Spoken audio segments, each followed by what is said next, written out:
안녕하세요. 경기도에 거주하고 있는 76 깡태수입니다. 지금의 아내와 저는 18살의 공장에서 일하며 함께 미래에 대한 꿈을 키워나갔습니다.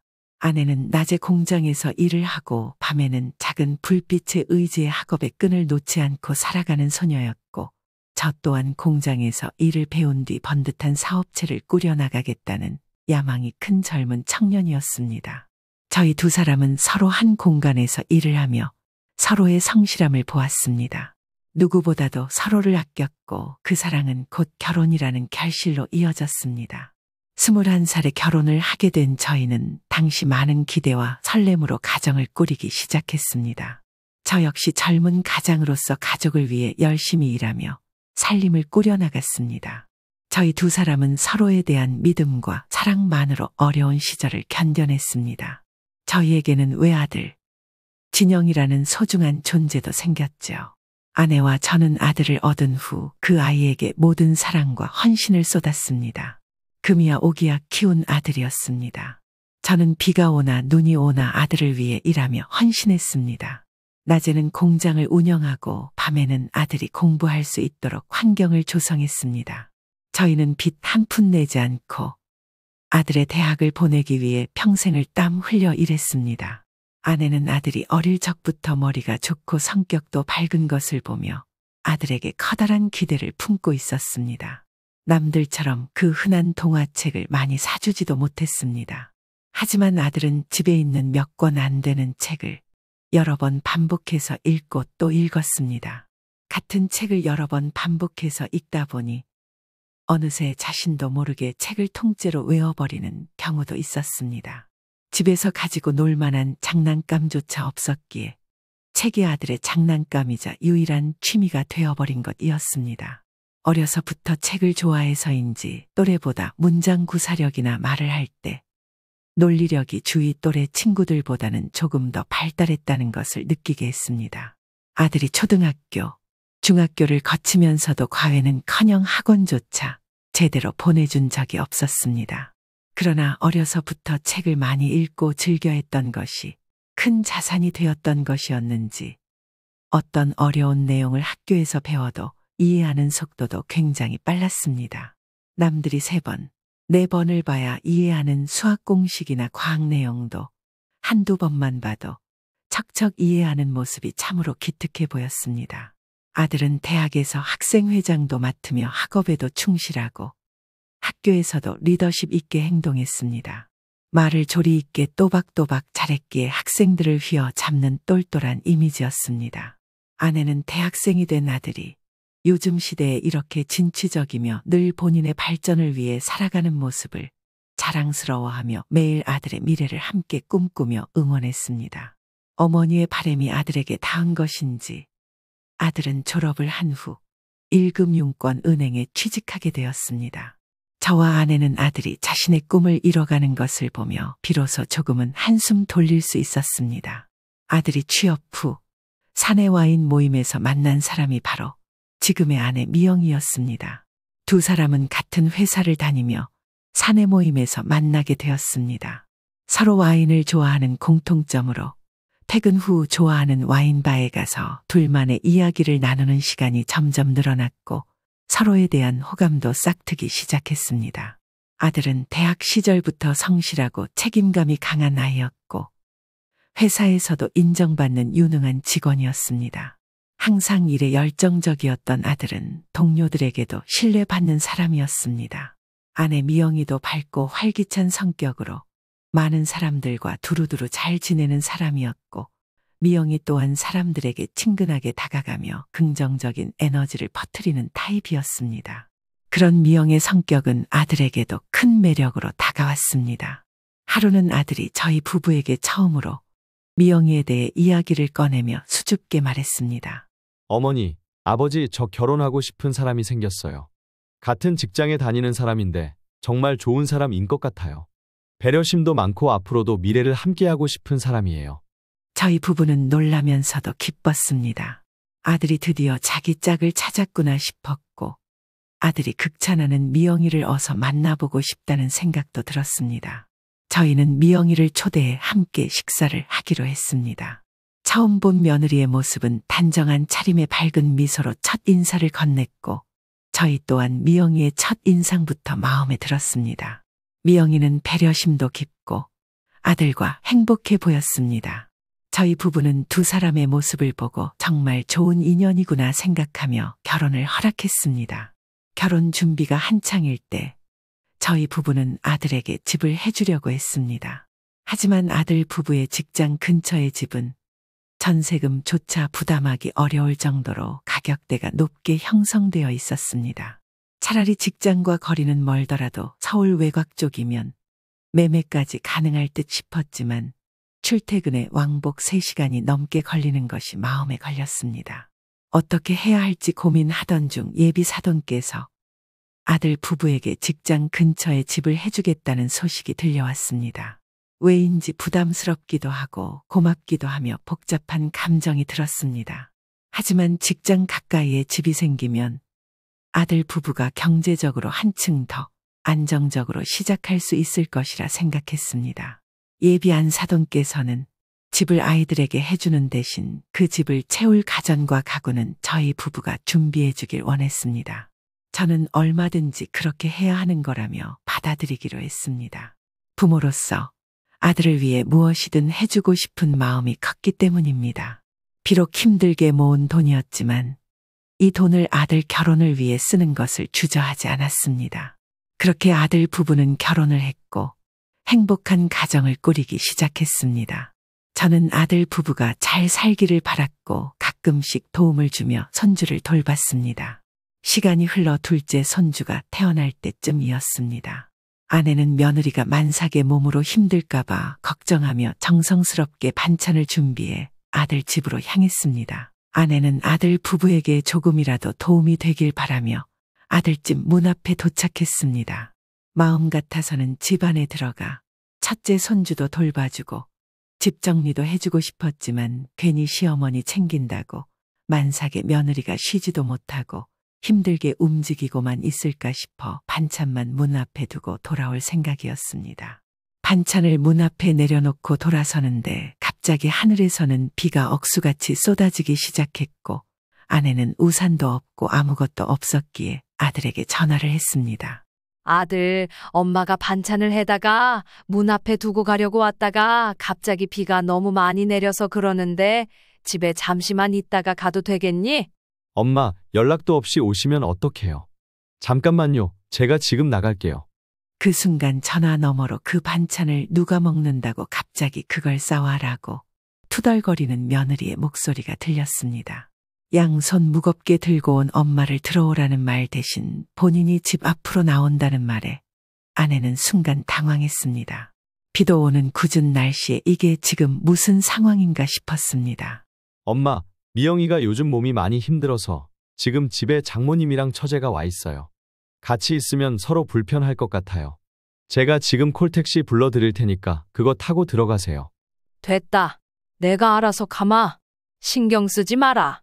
그렇게 아내는 만류하는 아들을 뒤로하고 그 장대 같은 비를 맞으며 큰 길로 나와 택시를 잡아 타고 집으로 돌아왔습니다.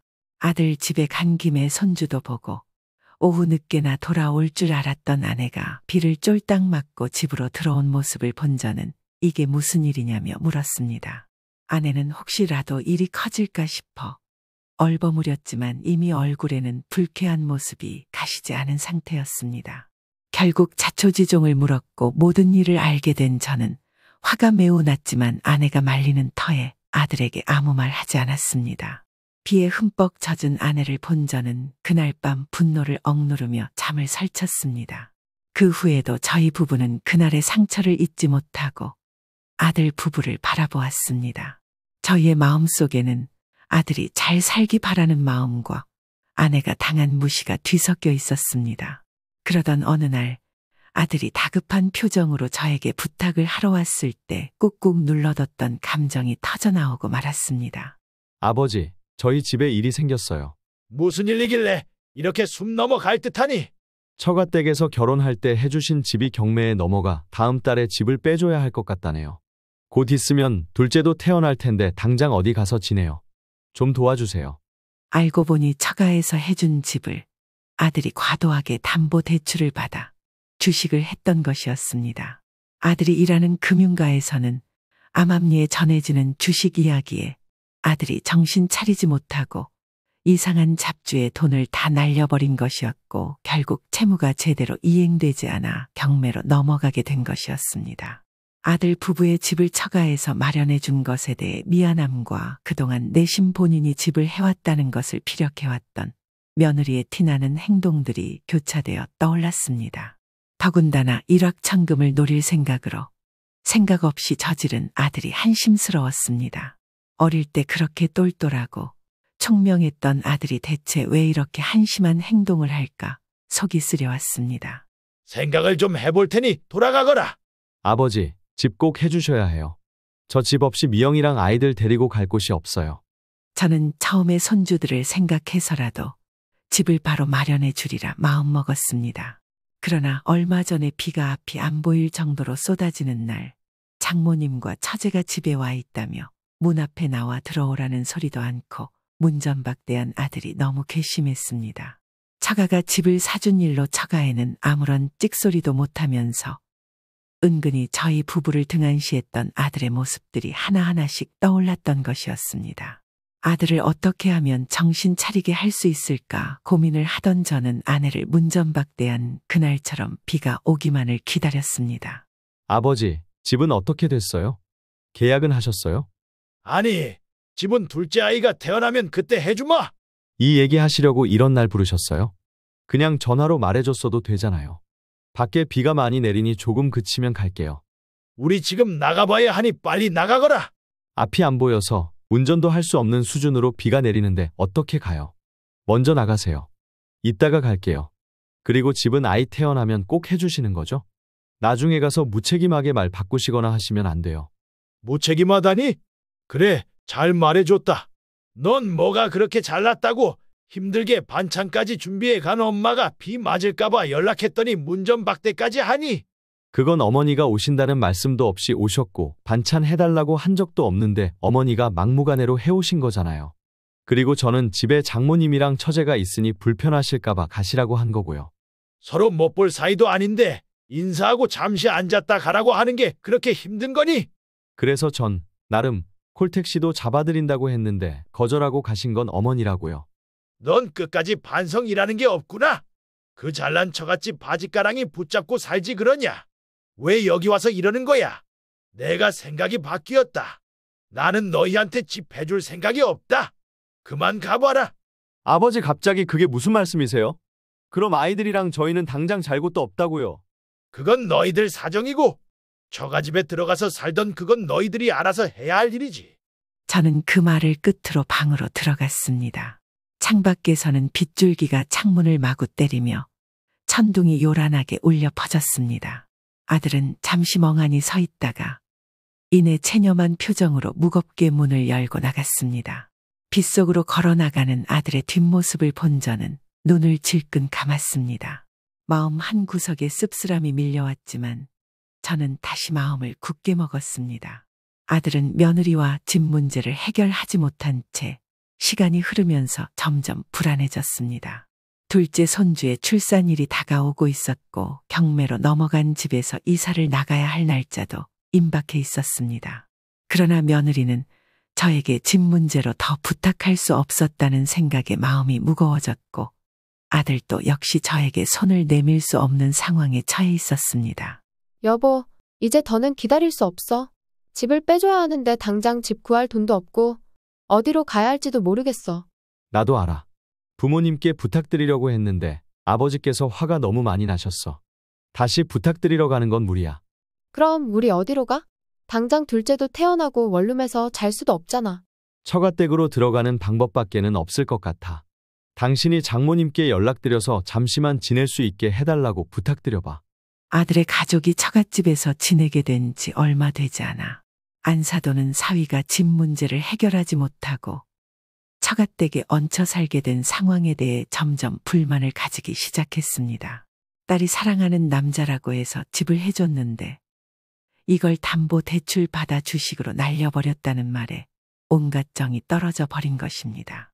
처음에는 딸과 손주들이 편하게 지내는 것을 도와주려고 했지만 시간이 지나면서 사위의 무책임한 모습에 점차 화가 나기 시작했습니다. 강사위, 이 집에서 계속 이렇게 살 생각이야? 대책이라도 있는 거야? 아들은 갑작스러운 장모님의 말에 당황하며 고개를 푹 숙였습니다. 장모님, 저도 최대한 빨리 집을 구하려고 노력하고 있습니다. 그런데 상황이 잘 풀리지가 않아서요. 상황이 안 풀리는 게 아니라 그냥 능력이 없는 거겠지. 아들이 이런 대형 사고를 쳤으면 집을 해줘야 할 사람이 사돈대가 아니야? 도대체 뭐가 문제길래 집 한 채도 못 받아서 여러 사람을 고생시켜? 바깥 사돈이 돈이 없는 것도 아니고 집 한 채 마련 못 해줄 이유가 없어 보이는데 내 딸이랑 손주들이 고생하는데 집도 못 구하고 이 꼴을 보고 있자니 정말 답답하네. 나 같으면 당장이라도 찾아가 몇 날 며칠이고 무릎 꿇고라도 빌어 도움을 받겠어. 장모님, 죄송합니다. 부모님께도 사정이 있어서. 사정? 가장이 가정을 책임져야지 언제까지 눈치 보면서 미적대고 있을 거야? 안사돈은 목소리를 높이며 아들을 몰아세웠습니다. 아들은 장모님의 계속되는 구박에 점점 더 움츠러들었습니다. 아들은 이미 부모님에게 집 문제로 다시 말 꺼내기가 어렵다는 것을 알고 있지만 장모님에게 그런 사정을 설명할 자신이 없었습니다. 하지만 정말 뾰족한 방법은 더 없었습니다. 현대판 대릴사위 노릇이라도 하며 처가에 바싹 붙어 살아야만 했습니다. 아들은 만삭의 아내와 첫째 아이 살피랴 퇴근 후 집안 살림까지 도맡아 했습니다. 그렇게 시간이 지나 둘째 손주가 태어났지만 아들도 며느리도 저희 부부에게 연락 한 통 하지 않았습니다. 집을 해주지 않겠다는 말에 아들과 며느리가 단단히 삐진 듯 하지만 저는 아들 부부가 너무 괘씸해 안 보고 살 수 있다고 생각하며 연락하지 않았습니다. 그렇게 서로 남처럼 지내다 시간이 꽤 흐르고 둘째 손녀의 돌이 되었을 때였습니다. 아들 진영이에게 전화가 왔습니다. 손녀 돌잔치를 집에서 간단히 하겠다는 전화였습니다. 돌잔치는 집에서 간단하게 가족들이랑 하기로 했어요. 손녀 태어났다고 연락 한 통 없더니 이제 와서 돌잔치는 오라는 이 말이냐? 아니요. 어머니 아버지는 집에 계세요. 간단하게 처갓집 식구들끼리만 하기로 해서요. 그냥 이 말 전해드리려고 전화드렸어요. 그럼 우리는 가족도 아니고 식구도 아니니? 이딴 헛소리 하려고 전화했다고. 아내는 전화를 끊고 잠시 동안 멍하니 앉아 있었습니다. 눈앞에 아지랑이처럼 퍼져가는 상처와 실망감에 식구들끼리라는 그 말이 머릿속을 떠나지 않았습니다. 손녀 돌잔치에 못 가게 되는 건 상상조차 해보지 못한 일이었습니다. 그럼 우리는 뭐지? 우리는 가족도 아니고 식구도 아니라는 건가? 라고 생각하며 가슴이 답답해졌습니다. 결국 가정이 이렇게 파탄 나는구나 싶었습니다. 하지만 아들의 이런 행동은 절대 용납이 되지 않았습니다. 본인들의 사정에 맞게 월세든 전세든 구할 생각은 하지 않고 부모에게 집을 해달라고 당당하게 요구하는 모습에 정말 어이가 없었던 것입니다. 평생을 아들 하나 잘 키워보겠다고 노력해왔던 순간들이 무너져 버린 지금 이 순간 더 이상 아들 부부에게 연민과 안타까움을 느끼지 않기로 결심했습니다. 그 자리에서 박차고 일어나 밖으로 나왔습니다. 제가 향한 곳은 변호사 사무실이었습니다.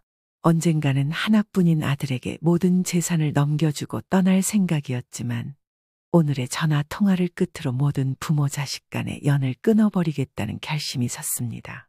기부 절차는 어떻게 진행되는지, 유언장은 어떻게 작성해야 하는지 이참에 작성해버리겠다는 마음으로 전문 변호사 사무실을 찾아갔습니다. 안녕하세요. 변호사님 상담을 좀 받고 싶어서 찾아왔습니다. 어서 오세요. 무슨 일로 오셨나요? 제가 나이가 들다 보니 이제 남은 삶을 정리해야겠다는 생각이 들어요. 그런데 제 자식 녀석이 하는 행동들을 보니 유산을 주고 싶지가 않습니다. 차라리 제가 가진 재산을 사회에 기부하고 싶어서 찾아왔습니다. 혹시 자녀들과의 관계나 현재 자녀들이 어떤 상황인지 말씀해 주실 수 있나요? 아들 녀석 하나 있는데 결혼한 이후로 거의 남남처럼 지내고 있습니다. 둘째 손녀를 낳고도 저를 찾아오거나 연락도 없고요. 최근에 연락 와서는 처가 식구들하고 둘째 손녀 돌잔치하겠다는 말만 남기고 전화를 끊었어요. 선생님 현재 상황 이해했습니다. 그렇다면 유원장의 자산을 어떤 방식으로 어떤 단체에 기부할지 구체적으로 명시하는 게 필요합니다. 기부를 희망하는 분야나 구체적인 단체가 있으신가요? 어려운 환경에서 공부하는 아이들을 돕거나 의료시설 지원 같은 데에 쓰였으면 좋겠습니다. 제가 예전에 겪은 어려움들을 다른 사람들이 조금이라도 덜 겪었으면 해서요. 그 뜻 정말 귀중하십니다. 기부를 원하시는 분야가 명확하시니 유언장의 일을 구체적으로 반영할 수 있습니다. 예를 들어 교육재단에 기부하거나 지역 병원에 지정 기부하는 방식도 있고 강태수 장학금 같은 기금을 만드는 것도 가능합니다. 아, 장학금이라니 그거 좋겠네요. 학생들에게 도움이 될 수 있다면 저도 그게 더 보람찰 것 같습니다. 좋습니다.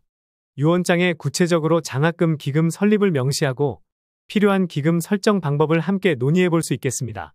또 한 가지, 유언 집행자를 정하는 것도 중요한데 혹시 믿고 맡길 만한 분이 있으신가요? 친척들보다는 법적으로 확실하게 해줄 수 있는 사람이 좋을 것 같아요. 변호사님이 맡아주실 수 있을까요? 네, 제가 집행자가 되어 어르신의 뜻을 이행해 드릴 수 있습니다. 그 외에도 특정 기부 단체와 협의를 통해 어르신의 기부금이 원하는 방향으로 사용될 수 있도록 세부 사항을 조율할 수도 있고요. 좋습니다. 그럼 앞으로 제가 사망하게 되면 모든 재산이 사회에 환원될 수 있도록 준비 부탁드립니다. 네, 알겠습니다. 마지막으로 이 과정이 법적으로 잘 이행되도록 서명과 공증 절차도 도와드리겠습니다. 앞으로 몇 번 더 만나서 세부 내용을 확정하고 서류를 마무리하도록 하죠. 이렇게 해서 저는 유산을 사회에 환원하기 위한 구체적인 계획을 세우고 변호사의 도움을 받아 뜻깊은 장학금을 설립하기 위한 절차를 시작하게 되었습니다. 발 없는 말이 천리 간다는 속담처럼 저의 전 재산 사회 환원 소식은 아들 귀에까지 들어갔습니다. 지금은 저희가 집을 해줄 생각이 없다고 해도 결국 나중에 돌아가시면 재산을 물려받을 거란 생각을 가지고 있던 아들 부부는 큰 충격에 빠졌습니다. 여보, 아버님 왜 이러시는 거야? 아무리 그래도 그렇지 우리한테 한 푼도 안 남겨주고 사회환원 한다는 게 말이나 돼? 아무 연고도 없는 사람들한테 돈을 준다는 게 말이 되냐고. 나도 지금 이게 무슨 상황인지 모르겠어. 아버지한테 좀 세게 나간 것 같아서 찝찝한 마음이 있긴 했는데 이 정도로 일이 커질 줄은 몰랐어. 그냥 손 놓고 이렇게 있을 거야? 얼른 찾아가서 빌어서라도 이 상황 수습해야지. 발등에 불 떨어진 아들 부부는 염치도 없이 저희 집으로 찾아왔습니다. 아버지, 잘 지내셨죠? 둘째 손녀도 한번 안아보셔야죠. 아버님 아직 손녀 한 번도 못 안아보셨잖아요. 얼마나 귀여운지 한번 안아보세요. 얼굴 두껍게도 손녀를 앞세워 찾아온 아들 녀석을 한 대 때려주고 싶어질 정도로 미웠지만 손녀가 눈에 아른거려 꾹 참았습니다. 재산 환원한다는 말에 화들짝 놀라 찾아온 아들에게 더욱 더 정 떨어졌지만 말을 이어나갔습니다. 네가 말한 네 가족끼리 잘 살지 뭐하러 여기까지 찾아온 거냐? 아버지, 그땐 저도 서운한 마음에 투정어린 말을 한 거예요. 제가 아버지 아들인데 어떻게 우리가 가족이 아닐 수 있습니까? 제가 너무 건방지게 말했습니다. 한 번만 용서해 주세요. 왜? 니들한테 재산 1원 하나 물려줄 생각 없다니까 이제야 찾아온 거 아니냔 말이다. 아버지, 말씀을 또 그렇게까지 하십니까? 저희가 재산 때문에 찾아오고 그런 거 아니에요. 입에 침 하나 바르지 않고 뻔뻔하게 거짓말하는 아들이 저희 다짐을 더욱 굳게 만들었습니다. 내가 수십 번 수만 번 생각을 해왔다. 그래도 아들인데 하며 한 번 더 참고 품을까 생각도 했었다. 하지만 오늘 너의 이런 낯짝과 부끄러운 행동이 나의 결심을 더욱 견고하게 만드는구나. 어릴 때 똘똘하고 총명하던 네가 이렇게 이기적이고 자기중심적인 사람으로 성장할 줄은 꿈에도 몰랐다. 그래, 자식 잘못 키운 다 부모 탓이지. 그래서 지금이라도 새롭게 시작해보려고 한다. 잘못 키운 자식 버리고 앞으로 커갈 어린 친구들이 바른 인성으로 자라게 도움을 주는 곳에 나의 재산을 모두 환원하기로 했으니 그리들 알거라. 아버지, 아무리 그래도 네 녀석하고 더 이상 말할 가치가 없으니 썩 내 집에서 나가. 아버님, 손주들 생각해서라도 마음 돌려주세요. 저희가 앞으로 정말 잘할게요. 네 새끼 니들이 알아서 키워라. 둘째 태어나고 1년이 지나도록 연락 한 번 안 하던 며느리가 하는 말치곤 상당히 불쾌하구나. 저의 결심은 단호했습니다. 저의 단호함을 느낀 아들 부부는 오늘 여기 있어봤자 아무런 도움이 안 된다는 사실을 깨닫게 되었습니다. 하지만 이대로 가만히 앉아서 모르는 사람들에게 제 재산이 돌아가는 걸 지켜볼 수만은 없었나 봅니다. 그때부터 시간이 나는 대로 손주들 재롱 떠는 사진과 안부 문자를 보내오기 시작했습니다. 저는 아들 부부의 이런 변화된 모습이 반갑기도 했지만 이 모습이 진실된 행동이 아니라는 것도 알고 있었습니다. 저는 자식 손주들 뒤치다꺼리 하는 인생에서 벗어나 오롯이 아내와 둘만의 노년을 위한 시간을 가지게 되었습니다. 매일 오전 공복에 집 근처 공원을 가서 맨발 걷기를 하며 아내와 산림욕을 즐겼습니다. 그동안 살면서 우리 두 사람만을 위한 시간이 전무했다는 것을 아들과의 불화를 통해 알게 된 것입니다.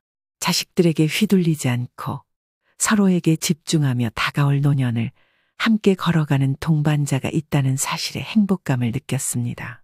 이렇게 행복감을 느끼는 순간에도 아들 부부는 저희 마음을 돌리기 위해 손주들을 앞세워 자신들의 근황을 알려오고 있습니다. 저는 묘한 미소를 지었습니다. 저의 결정을 뒤집어 엎을 생각은 추호도 없었습니다.